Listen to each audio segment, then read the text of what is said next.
Across North America, and especially here in BC, two major crises are unfolding at the same time.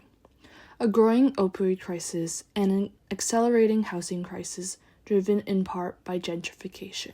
The opioid crisis refers to the rise of deaths and hospitalizations caused by opioids, a class of drugs that include prescription painkillers, fentanyl, and heroin. In BC, the crisis is driven by toxic, unregulated drug supplies, which can easily lead to accidental overdose. Since 2016, the toxic drugs have killed over 42,000 people in Canada, and in BC, they are now the leading cause of deaths for people aged 10 to 59. But these tragedies aren't happening in isolation.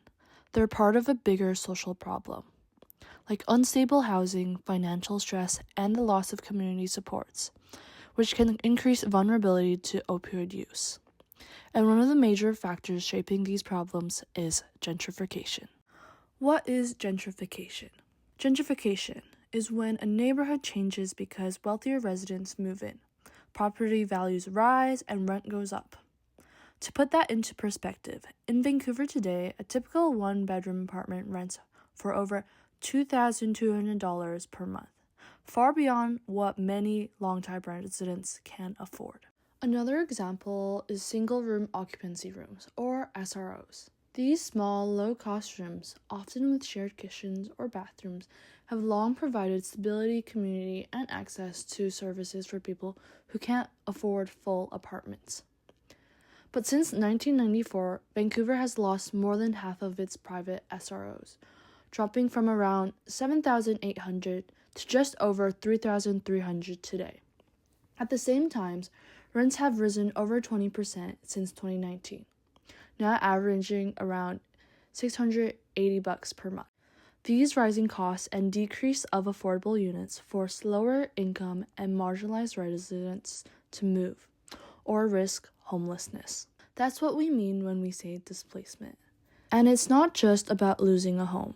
It's about losing stability, community, and access to the supports people rely on to stay healthy. So how are these two crises connected? Why would being pushed out of a neighborhood increase opioid use? There are three big reasons. Let's break them down. First, displacement breaks social networks. A 2020 study in drug and alcohol dependence found that social isolation significantly increases opioid misuse and overdose risks. Studies show that when people are forced to move away from supportive environments, overdose deaths increase. Second, displacement itself is traumatic. Evictions, rising rents, losing communities, these experiences create constant stress and uncertainty. A study in the American Journal of Public Health found that being evicted doubles or even triples the risk of high-risk opioid use. And the Lancet Public Health report that housing instability is directly linked to higher overdose mortality. So it's not that people are choosing drugs.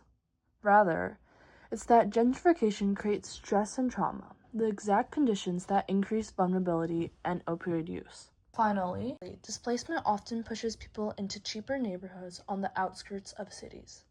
These areas typically have fewer health services, fewer overdose prevention sites, and more dangerous, unregulated drug supplies. According to a 2022 analysis by the BC Centre for Disease Control, people in rural BC who experience a drug poisoning are 30% more likely to die than those in major urban areas. In some of the most remote areas, overdose fatality risk is as much as 50% higher than in the big cities. Young adults, especially renters aged 18 to 24, are most at risk. In Vancouver, young adults spend more than half their income on rent. Many move frequently, some rely on food banks, community programs, or shared housing to try to afford these costs of living. When gentrification pushes these programs out, young people lose not just food access, but also supportive spaces where they can build social connections. Housing instability during young adulthood is linked to increased stress, loneliness, depression, and long-term health issues. When those pressures stack up, substance use becomes a common coping mechanism. So what can we actually do to both address the housing crisis, and the overdose crisis. Here are a few approaches. Protect affordable housing.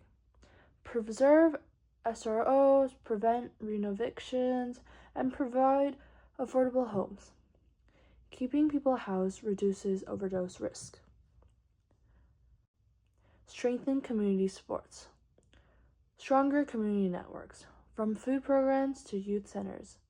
We need to keep people connected. Lastly, addressing the toxic drug supply. That includes safer supply programs, easy access to drug checking, and quick warnings when dangerous drugs are circulating. Gentrification and the opioid crisis might seem like two separate issues right now, but the science is clear. They're deeply connected. When people lose housing, they lose stability.